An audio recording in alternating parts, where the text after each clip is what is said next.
اللہ کو اور کبیرہ گناہوں سے بچو، کبیرہ گناہوں سے، بڑے گناہوں سے بچو، بڑے گناہوں سے بچو۔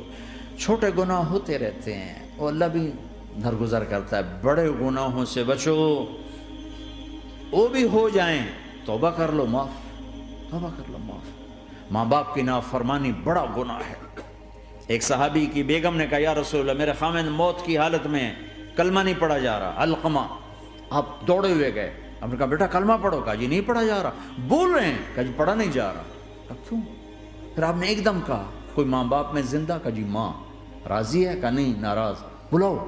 وہ آ گئیں، آپ نے کہا علقمہ کی اماں تمہیں بچے سے ناراض ہو؟ کہا جی ہاں۔ کیوں ناراض ہو؟ کہا جی اور کچھ نہیں، بہت نیک بچہ ہے، تہجد پڑھتا ہے، روزے رکھتا ہے، قرآن پڑھتا ہے، مجھ سے بدتمیز ہو کے بولتا ہے۔ وہ مجھے ابھی راستے میں بتا رہا تھا ایک ساتھی کہ جی یہاں کے جو بچے ہیں وہ ماں باپ کے ساتھ بہت بدتمیز ہو کے بولتے ہیں۔ پہلا قصور ماں باپ کا، انہوں نے کب ٹائم دیا تھا؟ انہوں کو ٹائم دیا تھا بچوں پر محنت کے لیے؟ کہا یا رسول اللہ اور کچھ نہیں ہے، بدتمیز ہو کے بولتا ہے۔ تو آپ نے کہا معاف کر دے، کہا میرا دل ٹوٹا ہوا ہے۔ آپ نے کہا اچھا اگر میں اسے آگ لگاؤں پھر سفارش کرو گی، معاف کرو گی؟ کہا پھر تو کروں گی، اتنا تو میں نہیں سہ سکتی۔ کہ اگر تو نے معاف نہ کیا تو سیدھا اللہ کی آگ میں جائے گا۔ ہے کون؟ صحابی۔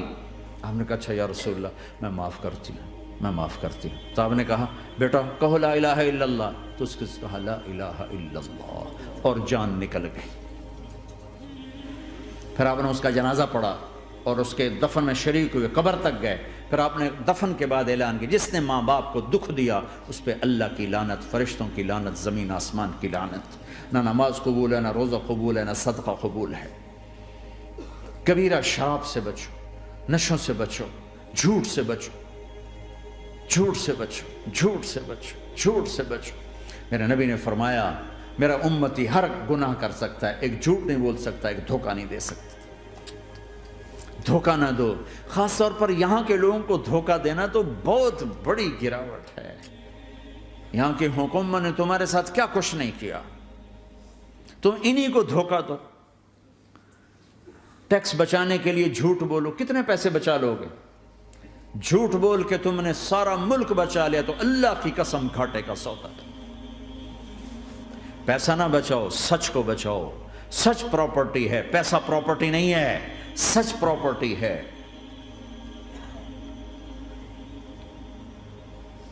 ہمارے ملکوں میں تو لوگ ٹیکس نہیں دیتے کہ حکومتیں کچھ لگاتی ہیں کچھ کھا جاتی ہیں، یہاں تو سارا تم پہ لگاتے ہیں۔ کیوں جھوٹ بولتے ہو؟ کیوں دھوکہ دیتے ہو؟ احسان دانش کی کتاب زندگی میں ایک واقعہ میں نے پڑھا کہ جب انگریز کی حکومت تھی ہندوستان پہ تو ایک دلی میں ایک گرو تھا جو جیب کترا تھا، اس کے آگے چیلے تھے جو جیب کاٹ کے کمائی دیتے تھے۔ تو ایک دن ایک اس کا چیلا یعنی ایک لڑکا 2 روپے لے کر آیا، تو اس کے ٹیچر نے اس کو ڈانٹا کہ اتنے تھوڑے پیسے آج لائے ہو، صرف 2 روپے۔ تو اس نے کہا استاد جی آج بڑا موٹا مال پکڑا تھا، آج ایک انگریز کی جیب کاٹی تھی، بڑے پیسے تھے۔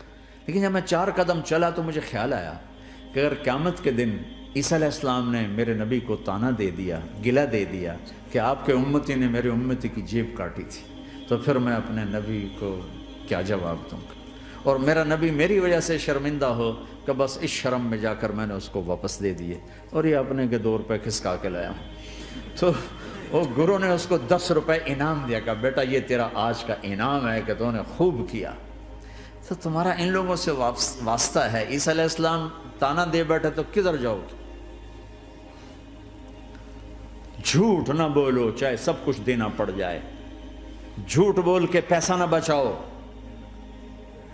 دھوکہ دے کے کاغذات نہ بناؤ۔ یہاں کی لڑکیوں سے اس لیے شادی کرنا کہ میرے کاغذات بن جائیں، اللہ کے واسطے ایسی ذلت کے کام نہ کرو۔ میرے نبی نے فرمایا جس نے دھوکہ دیا میری امت سے نکل گیا۔ نماز چھوڑنے پر کہا اس نے کفر کیا، جس نے نماز چھوڑی کفر کیا، اور جس نے دھوکہ دیا میری امت سے نکل گیا۔ من غش فلیس منا۔ جھوٹ نہ بولو، دھوکہ نہ دو، سب کچھ چلا جائے جانے دو، سچ کا ساتھ نہ، سچ کا ساتھ۔ ابن خراش رحمۃ اللہ علیہ کے بارے میں مشہور تھا، زندگی بھر کبھی جھوٹ نہیں بولا۔ حجاج کا زمانہ، ان کے 2 بیٹے حجاج کے خلاف جنگ میں شریک ہو گئے، پھر ان کو شکست ہوگی، وہ بھاگ گئے، پھر چھپتے چھپاتے گھر پہنچ گئے۔ سی آئی ڈی نے بتایا کہ وہ گھر آ گئے، تو حجاج نے کہا آج ابن خراش کا امتحان لوں گا۔ ان کو بلا لیا، کہنے لگا ابن خراش، اور تیرے 2 بیٹے ہمارے خلاف جنگ میں شریک ہوئے تھے، وہ پہ بھاگ گئے تھے، ان کی کوئی خبر ہے کہاں ہے؟ تو انہوں نے مسکرا کر فرمایا کہ حجاج، زندگی موت تو اللہ کے ہاتھ میں، گھر آ چکے ہیں، گھر میں ہیں، ابھی یہیں چھوڑ کے آیا ہوں۔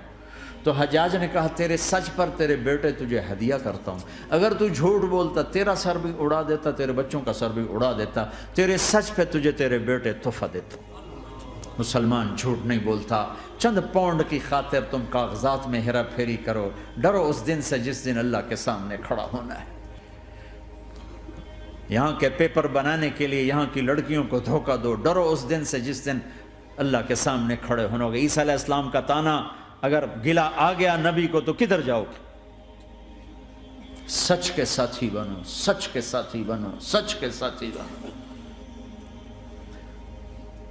ٹیکس دینا پڑے دو، دینو، تم پہ خرچ ہوتا ہے۔ ایک طرف 4 پیسے ہیں، ایک طرف سچ ہے، کہ مسلمان سچ بولتا ہے، جھوٹ نہیں بولتا۔ ایک دفعہ سہارنپور میں جھگڑا ہو گیا، ایک جگہ تھی ہندوؤں کی، مسلمانوں نے قبضہ کیا ہوا تھا، تو ہندوؤں نے کیس کر دیا، انگریز کا زمانہ تھا، عدالت میں۔ وہ مسجد بنانا چاہتے تھے، ہندو مندر بنانا چاہتے تھے، تو دونوں طرف بات تپی ہوئی۔ تو آخر وہ جج نے کہا بھائی کوئی ایسا آدمی ہے، ہندوؤں سے کہا، جو گواہی دے دے تو اس کی گواہی تم قبول کر لو گے؟ اور مسلمانوں سے بھی پوچھا، تو ہندوؤں نے کہا جی ہاں، مفتی مظفر حسین صاحب اگر گواہی دے دیں کہ زمین مسلمانوں کی ہے تو ہم دے دیں گے۔ تو مسلمان بڑے خوش ہو گئے، مفتی مظفر تو آخر مسلمان ہے تو ہمارے حق میں گواہی دے گا، تھا ان کا قبضہ ناجائز۔ تو جب وہ عدالت میں تشریف لائے، مسلمان بڑے اطمینان کا، ہن جناب ساڈے حق وچ فیصلہ ہونا ہے، چونکہ آج کل صرف سچ کو کون دیکھتا ہے۔ تو انگریز جج نے پوچھا ہاں جی مفتی صاحب آپ کیا کہتے ہیں؟ فرمانے لگے دیکھو جج صاحب، یہ زمین ہندوؤں کی ہے اور مسلمانوں نے قبضہ کیا ہوا ہے۔ تو مسلمانوں نے گالیاں نکالنی شروع، وہ یہودیوں والا بن گیا ہے نا، گالیاں نکالنی شروع کر دی۔ تو انگریز جج نے کہا آج مسلمان ہار گئے اور اسلام جیت گیا، آج مسلمان ہار گئے اور اسلام جیت گیا۔ اپنی ہار مان کے اسلام کو جتاتے، سچ بول کے اسلام کو جتاتے، جھوٹ کے ساتھی نہ بنو، سچ کے ساتھی، جھوٹ کے کاغذ بنا کر کوئی بینیفٹ حاصل نہ کرو۔ میں نیوزی لینڈ گیا، میں حیران ہو گیا، 1 ہفتہ میں رہا، ڈپریشن کا شکار رہا کہ مجھے بتایا گیا کہ پورے نیوزی لینڈ میں ایک آدمی جھوٹ نہیں بولتا سوائے پاکستانیوں کے، بنگالیوں کے اور انڈین۔ جو بنگالی، جو پاکستانی، جو انڈین پہنچے یہ جھوٹ بولتے ہیں، ہیرا پھیری کرتے ہیں، ان میں ایک آدمی جھوٹ نہیں بولتا۔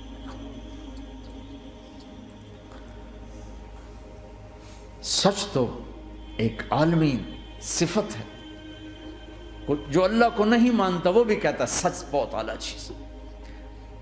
اور تمہیں تو تمہارا نبی کہہ رہا ہے الصدق ینجی والکذب یہلک، سچ نجات دیتا ہے، جھوٹ ہلاک کرتا ہے۔ آپ تشریف لے جا رہے تھے، آپ کو آواز آئی یا رسول اللہ، آپ نے ادھر ادھر دیکھا، کوئی نظر نہیں آیا، پھر آواز آئی یا رسول اللہ، پھر آپ نے دیکھا تو ایک ہرنی آپ کو پکار رہی تھی، ہرنی، وہ بندھی ہوئی رسی کے ساتھ۔ تو آپ اس کے قریب گئے، کیا ہوا؟ کہ آپ کا ساتھی مجھے پکڑ کے لایا ہے، میرے چھوٹے چھوٹے بچے ہیں، بھوک سے وہ تڑپ رہے ہوں گے، آپ مجھے چھوڑ دیں، میں ان کو دودھ پلا کے واپس آ جاتا ہوں۔ اب وہ پرائی چیز ہے، تو آپ نے کہا اگر تو واپس نہ آئی تو پھر، کہ اگر میں واپس نہ آئی تو اللہ مجھے آگ میں ڈال دے، جہنم۔ تو آپ نے اس کی رسی کھول دی اور خود وہیں بیٹھ گئے۔ وہ دوڑتے دوڑتے پہاڑوں میں غائب ہو گئے اور آپ وہیں بیٹھے رہے۔ کچھ دیر کے بعد آپ نے دیکھا وہ پہاڑ سے اتر کر آ رہی تھی کہ یا رسول اللہ میں حاضر ہو گئی. تو آپ نے اس کو رسی سے باندھ کے وہیں کھڑا کر دیا اور خود وہیں بیٹھ گئے. تھوڑی دیر ہوئی تو وہ آ گئے شکاری جو نے شکار کیا تھا. تو آپ نے کہا، ان کا نام کوئی نہیں موجود، تو آپ نے کہا میرے بھائی میری ایک درخواست ہے، آپ پوری کریں گے؟ کہ یا رسول اللہ کیوں نہیں؟ کہ یہ ہرنی مجھے ہدیہ کر دو. کہ یا رسول اللہ سب کچھ آپ کا ہے. کہ بس مجھے ہرنی چاہیے. کہ آپ لے لیں. تو آپ نے اس کی رسی کھولی کہ جا بیٹی اپنے بچوں کے پاس موج کر. سچ نجات دیتا ہے، جھوٹ ہلاک کرتا ہے. تو اس نے یوں آپ کے سامنے سر جھکایا شکریہ کا اور 4 قدم دوڑی، پھر پیچھے مڑی، پھر آپ کو دیکھا، پھر یوں سر جھکایا، پھر آگے گئی، پھر تھوڑی دور گئی، پھر یوں پیچھے مڑی، پھر آپ کو دیکھا، پھر یوں سر جھکایا، پھر جہاں تک وہ نظروں سے اوجھل نہیں ہوئی وہ آپ کو مڑ مڑ کے یوں سلام کرتی گئی. سچ تو ایک ہرنی کو نجات دے گیا، تمہیں نہیں دیکھا. تمہیں کس پاگل نے کہا جھوٹ بول کے پیسہ بچاؤ، جھوٹ بول کے کاغذ بناؤ، دھوکے دے کے پیپر بناؤ؟ اللہ کے واسطے اس حقارت والی سوچ سے نکلو. انسانیت پر داغ نہ بنو. ان کے قدردان بنو جنہوں نے تمہیں پاسپورٹ دیے، جنہوں نے تمہیں تعلیم کے مواقع دیے، تمہیں ہر شے میسر کی، اور آخری ممکن حد تک تمہیں ظلم سے بچانے کی کوشش کی. محسن کے اوپر کیوں آئے تھے اس دیس میں؟ آئے ہو تو پھر دھوکے سے بچو. جھوٹ، مسلمان کہیں بھی ہو دھوکے سے بچتا ہے. کیا اپنے پیٹ سے کپڑا اٹھانا کہ حرم بیت اللہ کے اندر جیبیں کٹتی، بیت اللہ کے اندر جیبیں کٹتی، اور حاجی بیچارے کتنی دفعہ فریادیں کرتے ہوئے نظر آئے کہ جیب کٹ گئی، جیب کٹ گئی. بیت اللہ کے اندر، مسجد نبوی کے اندر